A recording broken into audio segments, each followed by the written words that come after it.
خدا کے نام سے شروع کرتا ہوں جو بڑا مہربان نہایت رحم والا ہے۔ حامیم عین سین قاف۔ اے رسول صلی اللہ علیہ وآلہ وسلم، غالب و دانا خدا تمہاری طرف اور جو پیغمبر تم سے پہلے گزرے ان کی طرف یوں ہی وہی بھیجتا رہتا ہے، جو کچھ آسمانوں میں ہے اور جو کچھ زمین میں ہے، غرض سب کچھ اسی کا ہے، اور وہ تو بڑا عالی شان اور بزرگ ہے۔ ان کی باتوں سے قریب ہے کہ سارے آسمان اس کی ہیبت کے مارے اپنے اوپر وار سے پھٹ پڑیں، اور فرشتے تو اپنے پروردگار کی تعریف کے ساتھ تسبیح کرتے ہیں، اور جو لوگ زمین میں ہیں ان کے لیے گناہوں کی معافی مانگا کرتے ہیں۔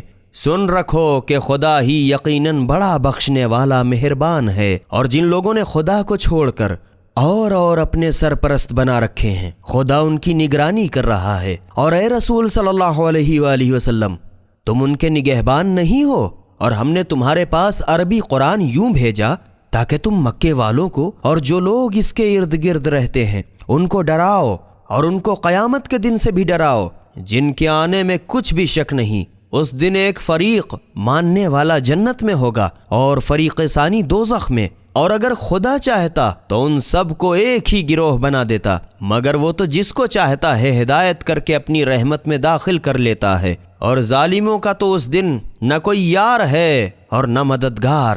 ان لوگوں نے خدا کے سوا دوسرے کارساز بنائے ہیں، تو کارساز بس خدا ہی ہے، اور وہی مردوں کو زندہ کرے گا، اور وہی ہر چیز پر قدرت رکھتا ہے۔ اور تم لوگ جس چیز میں باہم اختلاف رکھتے ہو اس کا فیصلہ خدا ہی کے حوالے ہے۔ وہی خدا تو میرا پروردگار ہے، میں اسی پر بھروسہ رکھتا ہوں اور اسی کی طرف رجوع کرتا ہوں۔ سارے آسمان و زمین کا پیدا کرنے والا وہی ہے، اسی نے تمہارے لیے تمہاری ہی جنس کے جوڑ بنائے، اور چار پایوں کے جوڑے بھی اسی نے بنائے۔ اس طرح تم کو پھیلاتا رہتا ہے، کوئی چیز اس کی مثل نہیں، اور وہ ہر چیز کو سنتا دیکھتا ہے۔ سارے آسمان و زمین کی کنجیاں اسی کے پاس ہیں، جس کے لیے چاہتا ہے روزی کو فراخ کر دیتا ہے، جس کے لیے چاہتا ہے تنگ کر دیتا ہے۔ بے شک وہ ہر چیز سے خوب واقف ہے۔ اس نے تمہارے لیے دین کا وہی رستہ مقرر کیا جس پر چلنے کا نوح علیہ السلام کو حکم دیا تھا، اور اے رسول صلی اللہ علیہ وآلہ وسلم، اسی کی ہم نے تمہارے پاس وہی بھیجی ہے، اور اسی کا ابراہیم اور موسیٰ اور عیسیٰ کو بھی حکم دیا تھا۔